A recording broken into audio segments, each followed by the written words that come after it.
tenang.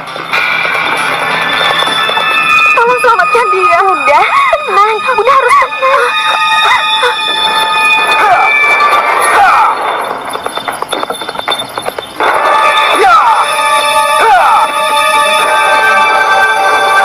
Kamu bisa lebih cepat lagi, Ki. Iya, saya khawatir dengan racunnya. Iya, tenang saja dulu. Iya. Bagaimana, Ki? Bunda harus tenang.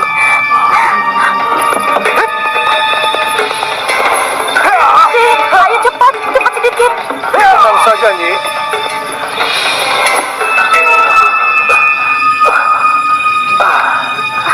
Kenapa Nyi Bira belum juga datang? Sabar Bunda, Bunda harus sabar. Tenang, tenang Bunda.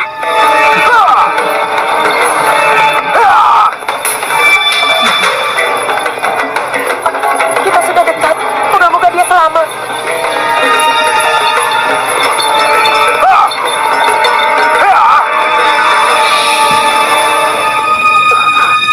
Maaf. Di tengah malam yang penuh ketegangan, Nyi Bira memacu kereta kudanya dengan kecepatan tinggi.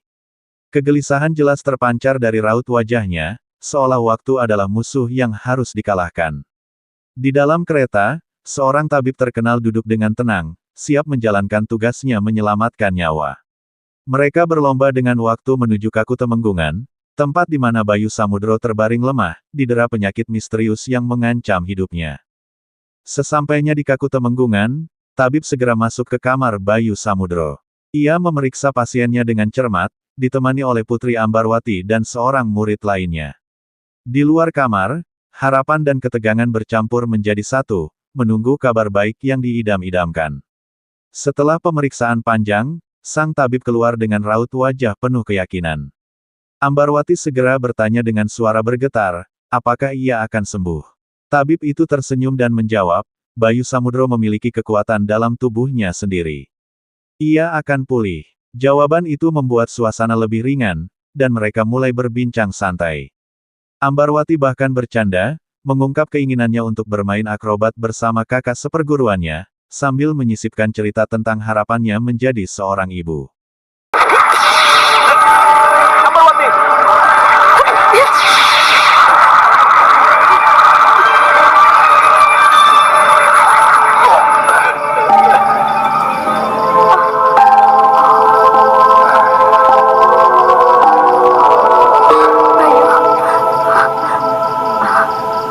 Bayu.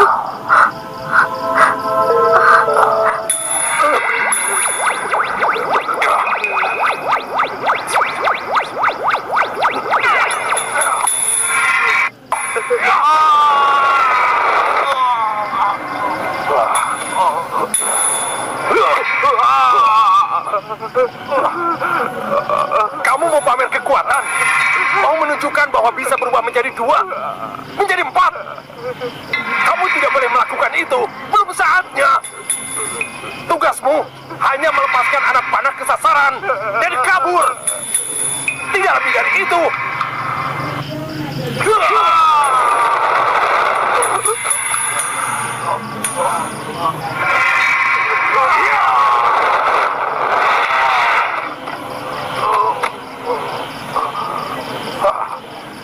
Cukup, Kakak. Cukup. Kakak harus bisa menahan diri. Kegagalan dan tindakannya di luar komando tidak bisa dimaafkan. Iya, itu memang benar. Tapi bagaimanapun juga, Kakak harus mendengar nasihat Raden Sombo majikan kita. Tugas yang saya berikan padanya untuk membunuh Raden Ayu gagal, dan ulahnya membuat keributan. Itu kesalahan yang tidak bisa dimaafkan, Raden. Aku mengerti, Rawaka. Tetapi panah yang meleset dari sasaran dan terkena Bayu Samudro, itu sama nilainya dengan kematian Bunda Sekarsari.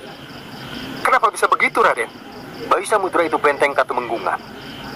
Benteng Katumenggungan yang sepertinya menjadi harapan dan tumpuan Bunda Sekarsari. Namun, jauh di tempat lain, suasana panas meliputi markas Raden Sombo. Seorang anak buah yang gagal menjalankan tugasnya, seharusnya hanya menembakkan panah gendam tetapi malah terlibat perkelahian, mendapatkan hukuman berat dari rekan-rekannya. Raden Sombo hanya tersenyum puas mendengar laporan itu. Baginya, kegagalan kecil ini tidak berarti, sebab ia yakin racun yang menempel di tubuh Bayu Samudro cukup untuk melumpuhkan musuhnya. Dalam pikirannya, kematian Bayu Samudro hanyalah masalah waktu, dan kemenangan akan segera berada dalam genggamannya. Prajurit Gegirisi yang akan membuat Yiroturomo dan Katumenggungan kalang kabut. Terima kasih, Raden. Raden, bagaimanapun juga kita harus mengirim utusan lagi untuk melihat dari dekat bagaimana keadaan Katumenggungan dan bagaimana nasib Bayu Samudro. Nasib Bayu Samudro sudah jelas, Bu. Sekarang dia sekarat, dan sebentar lagi dia akan mati.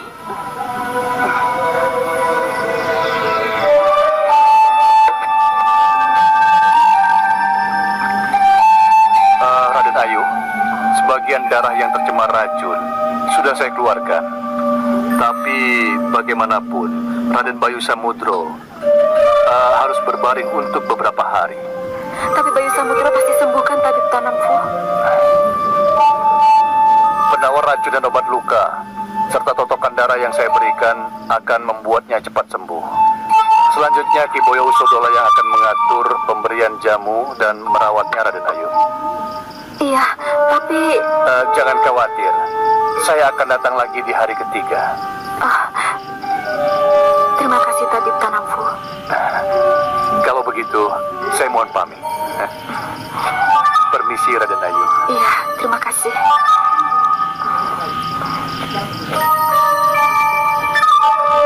Bunda, mohon izin untuk mengantar semut ini keluar.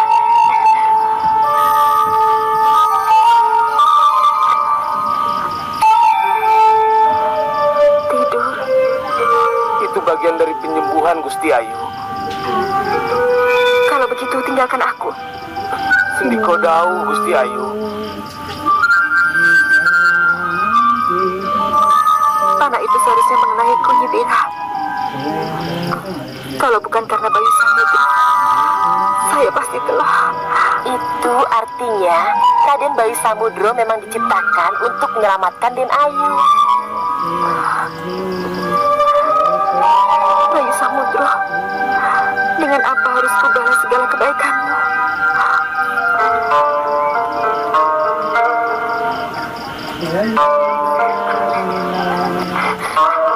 Guru, mohon kepastian. Apakah racun yang ada di dalam tubuh Bayu Samudro benar-benar bisa terkuras habis? Sebenarnya sebelum penawar racun saya berikan, racun yang masuk ke tubuh Raden Bayu Samudro sudah dihambat lebih dulu. Dihambat bagaimana, Guru? Itulah yang saya sendiri tidak tahu. Sepertinya kekuatan itu sudah ada dalam tubuh Bayu Samudro sejak kecil. Sejak kecil? Iya. Itulah sebabnya dengan mudah saya keluarkan darah beracunnya. Lalu apa luka karena anak panah itu akan membahayakan paru-parunya? Tidak. Tapi kita lihat saja nanti. Tidak akan ada cacat sedikit pun di dadanya. tidak akan ada cacat, Guru. Iya. Jamu dan ramuannya yang saya berikan hanyalah pelengkap. Tapi penyembuhan yang sebenarnya datang dari tubuh Bayu Samudro sendiri. Aneh. Samhong, bisa menjelaskan sesuatu? Pengetahuan saya belum sejauh itu. Maaf Putri Ambarwati. Hei, Guru. Tidak. Jangan panggil saya guru. Saya... Guru? Tidak. Jangan panggil saya guru. Tidak, saya... Kenapa jadi begini? Oh ya, Melan kirim salam. Iya. Bagaimana Melan? Baik, sangat baik. Samhong. Apa Melan sudah? Belum, tentu saja belum Putri Ambarwati. Samhong? Kenapa jadi berubah? Jangan panggil saya dengan Putri. Saya adalah Ambarwati, adik angkatmu, sahabat, dan saudaramu. Iya. Samhong, kita tetap bersaudara. Saya tidak ingin ada perubahan di antara kita. Iya, baik, Ambarwati. Nah, begitu. Samhong, kapan kita main akrobat lagi? Masih boleh Ambarwati? Ya, tentu saja boleh. Ya. Yuk, ayo. Iya. Sementara itu, Di Istana Megah Laut Jawa, pertempuran dahsyat sedang berlangsung. Tugu Wasesa, yang telah berubah menjadi monster mengerikan, menyerang dengan ganas. Ratu Laut Jawa bertahan dengan kekuatannya, namun situasi semakin sulit dikendalikan. Dari kejauhan, Ratu Kidul mengutus Senopati Tapak Dento untuk mengamati keadaan. Melihat kerusakan yang terjadi, Tapak Dento segera melaporkan pada Ratu Kidul. Setelah mendengar laporan itu, Ratu Kidul mengambil keputusan besar. Ia membagi tugas kepada para pengikutnya, mempersiapkan langkah untuk menyelamatkan Istana Laut Jawa.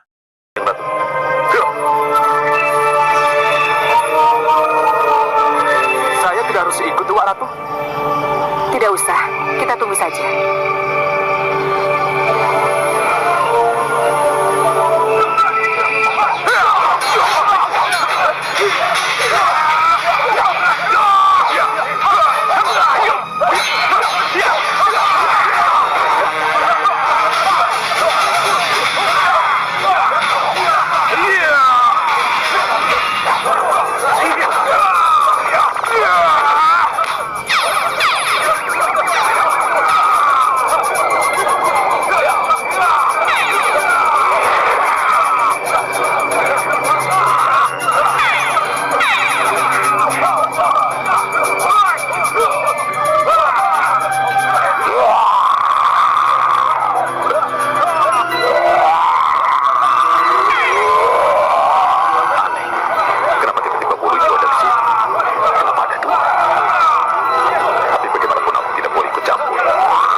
Di tengah kekacauan itu, Tapak Dento bertemu Bagus Seturodipo. Dengan nada tegas, Tapak Dento menjelaskan bahwa monster tersebut adalah Tugu Wasesa, anak buahnya yang dulu berkhianat. Ia memohon agar Bagus Seturodipo menghadapi makhluk itu. Tanpa ragu, Bagus Seturodipo maju ke medan laga. Setelah pertarungan sengit yang mengguncang istana, monster itu akhirnya kembali menjadi Tugu Wasesa.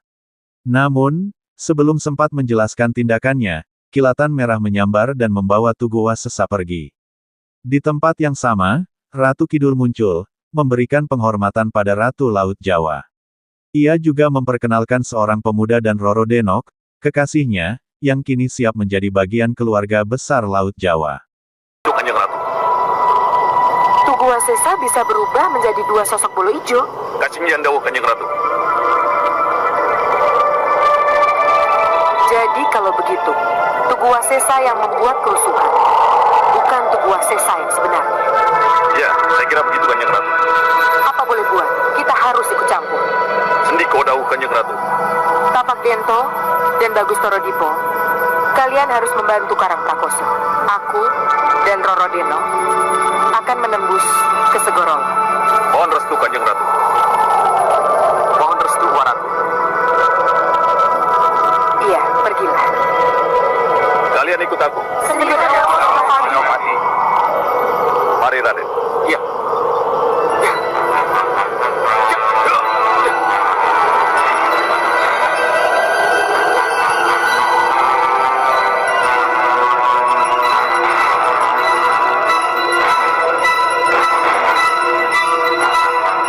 Tanpa Rungu, kamu tunggu di sini. Ya. Roro Deno, ikut aku. Sendi Kodawu, Kanjeng Ratu.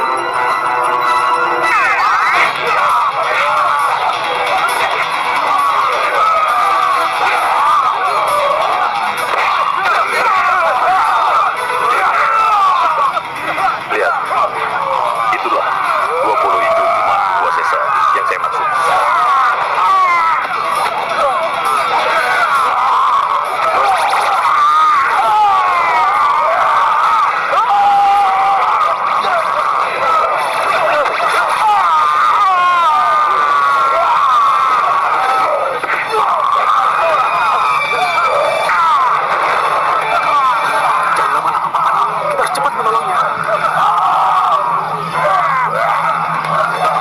Kalian boleh siaga, tapi jangan menyerah kalau tidak kusuruh.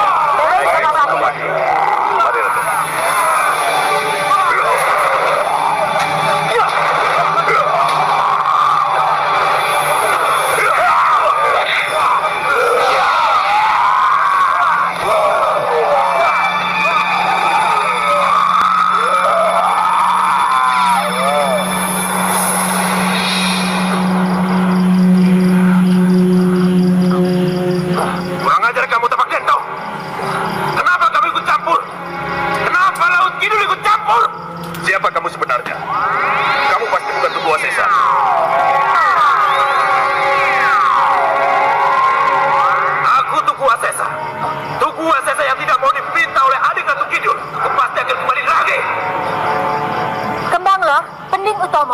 Ya dong Dawu Kanjeng Ratu. Lihat keluar dan katakan pada Karang Prakoso bahwa aku ada di sini bersama dengan Yunda Ratu. Sendiko Dawu Kanjeng Ratu. Yunda heran, kenapa Dinda tidak berusaha mengirim utusan untuk mengabarkan apa yang terjadi di Segorolon? Kenapa Dinda merahasiakan kemelut yang terjadi di sini? Mohon maafkan saya, Yunda. Bagaimana saya bisa kirim utusan atau mengabarkan apa yang sedang terjadi di sini kalau kemelutnya persoalan selalu dihubung-hubungkan dengan peran Yunda atas pengangkatan Dinda sebagai Ratu Laut Lor. Kalau memang benar Tugu Wasesa keberatan Dinda menjadi Ratu Segorolon, kenapa baru sekarang? Kenapa ia tidak nyatakan pada saat pengangkatan diputuskan? Dinda juga tidak mengerti, Yunda. Dinda, mungkin Simbalelo itu bukan Tugu Wasesa yang sebenarnya. Bukan Tugu Wasesa yang sebenarnya. Tugu Wasesa yang berontak itu adalah Tugu Wasesa yang palsu. Mungkin ada kekuatan lain yang meminjam sosok Tugu Wasesa untuk kepentingan pribadinya.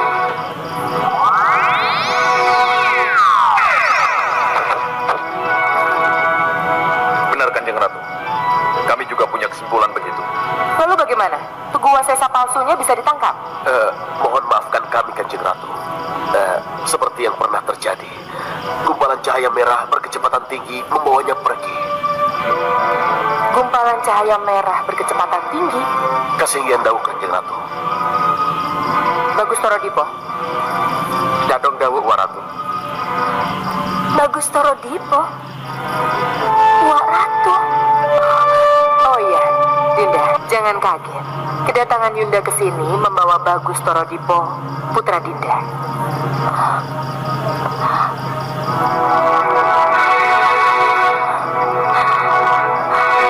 Bagus Toro Dipo. Iya, Dinda pasti ingat kenapa Dinda memberi nama Bagus Toro Dipo kepada putra Dinda. Kang Mas. Kang Mas. Istriku tercinta. Iya, Kang Mas. Hanya ada sebuah pesan yang ingin aku sampaikan padamu. Apa, Kang Mas? Apa, Kang Mas? Kalau nanti anak kita laki-laki, Kang Mas. berilah nama Bertahan, Kang Mas. Siapa Kang Mas? berilah dia nama Bagus Toro Dipo. Bagus Toro Dipo. Kang Mas. Kang Mas. Kang Mas. Dan kini putramu yang Sigit Bagus Toro Dipo sudah ada di hadapanmu.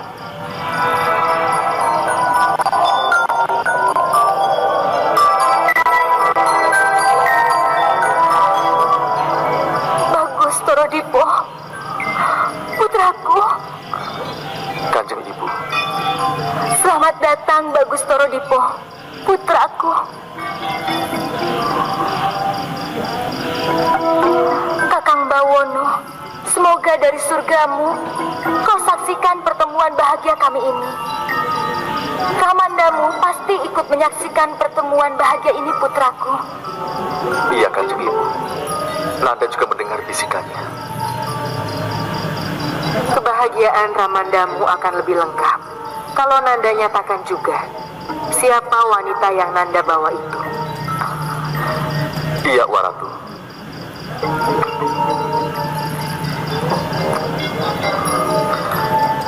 Bunda Dewi, perkenalkan, ini Roro Deno.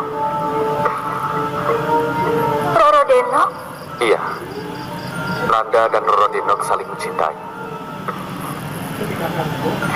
kalau memang sudah menjadi pilihan dan Anda berdua sudah saling sehati, tentu Ibu merestuinya. Terima kasih, Kanjeng Ibu. Kemarilah Roro Deno. Ayo sana, aturkan sembah bektimu. Terimalah sembah bakti Terimalah kami, sembah Kanjeng bekti Ibu. saya, Kanjeng Ratu. Panggil aku Bunda Roro Deno. Kanjeng Ratu. Bunda. Panggil aku Bunda Roro Deno. Inggih Bunda, mestaken dawuh.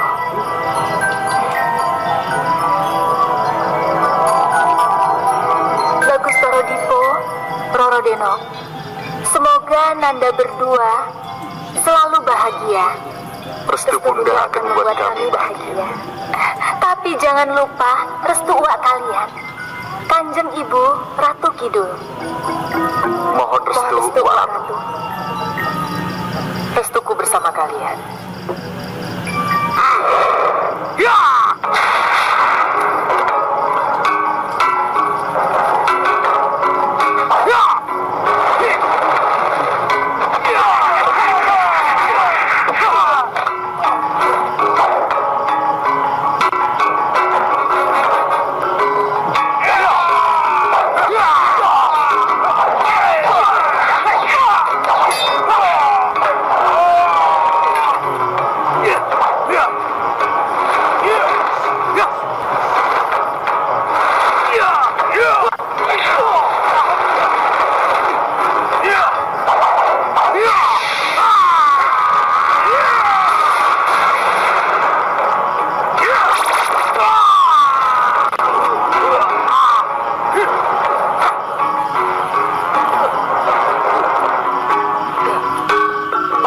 Bagus, sangat memuaskan.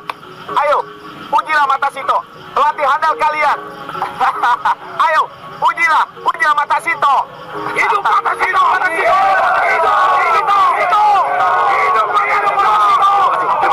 Bagus mata Sito. Ternyata latihan kerasmu membuahkan hasil. Terima kasih, Raden. Hidup mata Sito!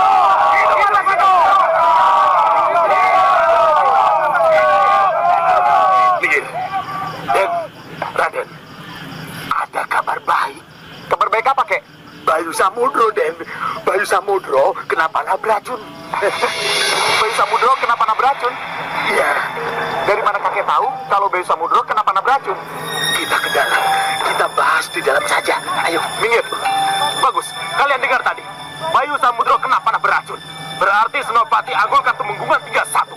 Yudo Turonggo. Kalian akan berhadapan langsung dengan Yudo Turonggo. Kamu dengar dari siapa kalau Bayu Samudro kena panah beracun? Dari sumber yang bisa dipercaya atau tidak? Ya tentu saja dari sumber yang bisa dipercaya, Nyi. Sumber yang bisa dipercaya itu siapa? Dengar. Kusir Katemenggungan yang menjemput tabib Cina itu. Tabib Cina? Namun, jauh dari hiruk-pikuk istana, kabar tentang panah beracun yang menimpa Bayu Samudro telah sampai ke telinga Seto Satrio dan istrinya, Nyai Wingit. Mendengar berita itu, Seto Satrio merasa lega, seolah kemenangan sudah di depan mata. Namun, Nyai Wingit meragukan kebenarannya. Dengan mata penuh tekad, ia memutuskan untuk mencari kebenaran sendiri. Aku tidak akan kembali sebelum menemukan jawaban sebenarnya, ujarnya sebelum meninggalkan rumah, mengawali perjalanan yang penuh misteri. Ya, kita akan perang. Raden, Ibu bangga dengan semangat menggebu Raden itu. Tapi tidak ada salahnya kalau kebenaran berita itu kita kaji sekali lagi sebelum kita melakukan penyerangan, ya? Ya, aku setuju. Kalau perlu, aku sendiri yang akan ke Katumenggungan. Bu, apa harus Ibu yang berangkat? Kenapa tidak? Ibu sanggup melakukannya? Nah, ibumu bicara begitu karena dia tidak pernah mau mendengar apa berita yang aku bawa. Sudah. Ki, jangan salahkan aku kalau aku tidak percaya dengan berita yang kau bawa. Ayo, tolong katakan, kapan kamu ketemu dengan kusir itu?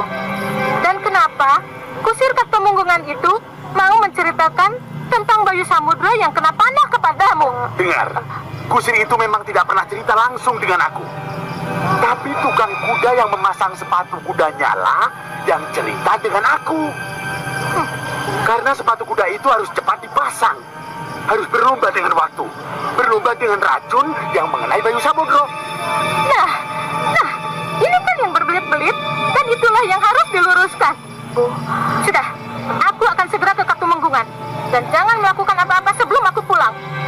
Sediakan kereta, aku butuh kereta. Ibu! Biarkan ibumu pergi. Tidak usah dipanggil-panggil. Dia memang keras kepala. Sudah, Bu. Sudah. Ibu takut kalau terjadi sesuatu dengan nenekmu di Katumunggungan, Raden. Ibu takut.